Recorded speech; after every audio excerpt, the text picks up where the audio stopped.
Hello guys, once again welcome to KV academy in search of incredibles. This is the new video for channel और इस video में हम करने वाले हैं जो हमारा असम डीएचएस डीएमई और आईएएस रिक्रूटमेंट का जो वैकेंसी था, जो आपका पोस्टपोन्ड हो चुका था, उसका एग्जाम आपको अक्टूबर के फर्स्ट वीक में आने वाला है मोस्ट प्रोबेबली। और असम के जितने एपीडीसीएल के वैकेंसी आने वाले हैं, ऑलमोस्ट 10,000 वैकेंसीज आपके देखने को मिलेंगे 2022 में। तो इन सब का आपका जो भी आपका जीके का बेस्ट एमसीक्यूज होगा और साथ ही हम करंट अफेयर्स भी करेंगे, क्योंकि हमने ये जितना भी क्वेश्चंस बनाया है सारा एडीआर पैटर्न पे, जो कि असम डायरेक्ट रिक्रूटमेंट एग्जाम हुआ था उसके पैटर्न पे बनाया है। तो मैक्सिमम क्वेश्चंस आपका current affairs plus best GK questions, जहाँ पे स्टैटिक जीके, पॉलिटिक्स और हिस्ट्री से क्वेश्चंस आ रहे हैं। और असम जीके आता है लेकिन 5 to 6 क्वेश्चंस ही आता है, तो बहुत ज़्यादा असम जीके पढ़ने से भी कोई फायदा नहीं है। तो असम जीके एक लिमिटेड वे में ही पढ़ना है हमें। तो असम जीके के लिए मैंने कम से कम 8 to 10 पार्ट्स आपके लिए करा दिया है। तो इसका जो लिंक है आपको डिस्क्रिप्शन में मिल जाएगा, साथ ही साथ आपको आई बटन में आपको पिन कर दिया है मैंने, आप जाके एक्सेस कर सकते हैं। Let us start the video. तो पूरा का पूरा आइडिया आपका असम डायरेक्ट रिक्रूटमेंट पेपर से लिया गया है। जो भी मैक्सिमम क्वेश्चंस जिस पार्ट से आ रहा है उसी क्वेश्चंस को हम करेंगे। और आपका मैं गारंटी देता हूं कि आपको एग्जाम में यहाँ से क्वेश्चन देखने को मिलेगा, आगे भी मिला है मेरे चैनल से। The minimum age required to become the prime minister of India. The first option is 25 years, 30 years, 40 years या फिर 35 years. The correct answer will be 25 years. Option number A will be your correct answer for this question. Next question, ठीक है। Who is known as the grand old man of India. Grand old man किसे कहा जाता है? तो बाल गंगाधर तिलक, दादा भाई नौरोजी, महात्मा गांधी या none of this. The correct answer will be option number B, Dadabhai Naoroji. दादा भाई नौरोजी को हमारा ग्रेट मैन ऑफ इंडिया कहा जाता है। Who was the author of Humayunnama. तो बहुत सारे ऑथर के बारे में आपसे पूछा गया था। एडीआर में भी हमने देखा था असम डायरेक्ट रिक्रूटमेंट में की कालिदास से रिलेटेड। तो जो हिस्टोरिकल हमारे हिस्ट्री के फेमस राइटर है उनके बारे में बहुत पूछा जाता है। तो हुमायूंनामा किसने लिखा था? गुलबदन बेगम, हुमायूं, इनायत खान या फिर नॉन ऑफ दिस। तो गुलबदन बेगम इसका करेक्ट आंसर होगा। तो हम ज्यादा टाइम वेस्ट नहीं करेंगे, ज्यादा से ज्यादा जितना क्वेश्चन हो सकेगा हर एक पार्ट में। अभी हम आपका 15 to 20 या 25 क्वेश्चन अभी कर रहे हैं, और एग्जाम जैसे सामने आएगा तो हम लोग सीरीज में आपका 50+ क्वेश्चंस करेंगे। और मैं आपके लिए एक मैराथन भी लेके आऊंगा एग्जाम सामने आते ही। तो अभी आपको खाली हर दिन ये 5 to 6 मिनट्स का जो वीडियो है आपको देख लेना है, ताकि आपका पूरा का पूरा जीके का पार्ट सिलेबस कवरेज हो जाए। क्वेश्चन अगर हम देखें, what is the capital of Cuba. Capital से भी बहुत सारे क्वेश्चंस थे, तो मैंने कैपिटल करेंसी भी इसलिए आपके लिए रखा है इस पार्ट में। क्यूना, हवाना, जकार्ता या फिर Colombia. The correct answer will be option number B, Havana इसका करेक्ट आंसर होता है। तो हर दिन अगर हम 2-3 भी अगर करेंसी कैपिटल करते हैं तो एग्जाम तक हमारा बहुत कुछ हो जाएगा। और मैं सारा इंपॉर्टेंट ही करा रहा हूँ जो प्रीवियस ईयर आपका क्वेश्चन आ चुका है। ठीक है। World malaria day, one of the बहुत famous question of exam point of view से।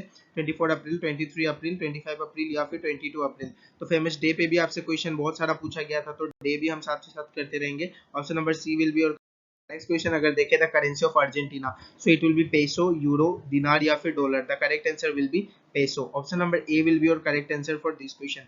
नेक्स्ट क्वेश्चन अगर, तो the fundamental duties is set out in which part of the constitution. Constitution के किस पार्ट में फंडामेंटल ड्यूटीज को रखा गया है? तो part number 3, part number 2, part number 4 या फिर part number 4A। The correct answer will be option number D, that is part number 4A will be your correct answer. Next question अगर हम अपना देखें, तो आपका which of the following is the conventional source of energy. Conventional source of energy कौन सा होता है? तो कन्वेंशनल सोर्स वो एनर्जी होता है जो हमारा नॉन रिन्यूएबल एनर्जी होता है। तो नॉन रिन्यूएबल एनर्जी वो एनर्जी है जिसको हम लोग रिन्यू नहीं कर सकते।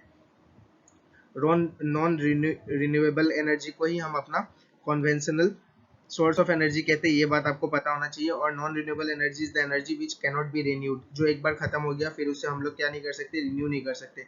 तो इनमें से कौन सा आपका करेक्ट आंसर बनेगा? तो पहला ऑप्शन है आपका coal, second is petroleum, third is natural gas and the fourth is all of the above. तो ये सारा ही आपका नॉन रिन्यूएबल एनर्जी या फिर conventional energy source of energy के अंदर आता है, क्योंकि अगर ये एक बार खत्म हो गया तो फिर इसे हम रिन्यू नहीं कर सकते। बाकी जो रिन्यूएबल सोर्स ऑफ एनर्जी है उसमें हमारा सोलर, विंड एक्सेट्रा आ जाता है, तो आपको ये भी ध्यान में रखना। क्वेश्चन अगर हम देखें, which of the following high court has jurisdiction over Andaman and Nicobar island. तो अंडमान और निकोबार आइलैंड का जुरिस्डिक्शन कौन देखता है? आंध्र प्रदेश, कलकत्ता, चेन्नई या फिर Odisha. The correct answer is Calcutta. Option number B will be your correct answer. Calcutta अपना भी हाई कोर्ट देखता है वेस्ट बंगाल का, साथ ही साथ आपका अंडमान एंड निकोबार का भी जुरिस्डिक्शन इसी हाई कोर्ट में होता है, ये भी आपको ध्यान रखना है। और one of the most famous playlist of our channel जो कि मुझे आपको बताना था, तो मैं यहीं पे आपको बता दे रहा हूँ, जो कि हमारा स्टैटिक जीके का पार्ट है। स्टैटिक जीके से मैक्सिमम क्वेश्चंस एग्जाम में देखने को मिले थे, 15 to 20 क्वेश्चंस। तो इसका लिंक मैंने आपको पिन कर दिया है आई बटन में, आप जाके एक्सेस कर सकते हैं, या फिर लिंक आपको डिस्क्रिप्शन में भी मिल जाएगा।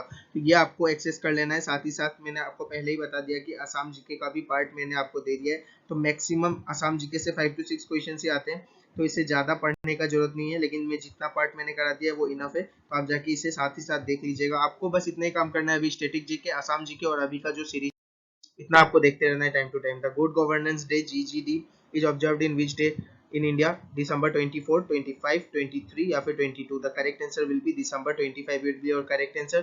और ये किसके बर्थ एनिवर्सरी में मनाया जाता है ये भी पूछा जाता है, तो आपको ये ध्यान रखना है, ये आपका अटल बिहारी वाजपेयी के बर्थ एनिवर्सरी में मनाया जाता है।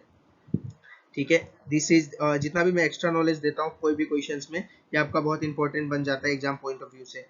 ठीक है, ये आपका एग्जाम पॉइंट ऑफ व्यू से वेरी वेरी इंपॉर्टेंट है कि ये किसके बर्थ एनिवर्सरी में मनाया जाता है, तो ये आपका अटल बिहारी वाजपेयी के बर्थ एनिवर्सरी में। नेक्स्ट क्वेश्चन अगर हम देखें तो ये करंट का भी क्वेश्चंस मैं कुछ लेके आया हूँ। करंट का भी क्वेश्चंस बहुत इंपॉर्टेंट है, करंट अफेयर्स का। The union government has launched mobile app reunite for which purpose it is used? किस पर्पस के लिए यूज होता है? तो असम डायरेक्ट रिक्रूटमेंट में आपको कम से कम नहीं भी तो 7 to 8 क्वेश्चंस आपके करंट अफेयर्स से आ रहे थे, तो मैं करंट अफेयर्स भी साथ में आपका लेके चल रहा हूँ, क्योंकि डीएचएस में आपको ये देखने को मिलेगा, और ये क्वेश्चंस जो भी मैं करा रहा हूँ आपको डायरेक्ट एग्जाम में देखने को मिलेगा। To track and trace the missing children, to track and trace the bank defaulter, to track and trace the safety of women, to track and trace the Swachh Bharat Abhiyan. The correct answer will be option number A, to track and trace the missing children. Missing children को track और trace करने के लिए आपका ये A दिया था। In India, the president ordinance is applicable for how long?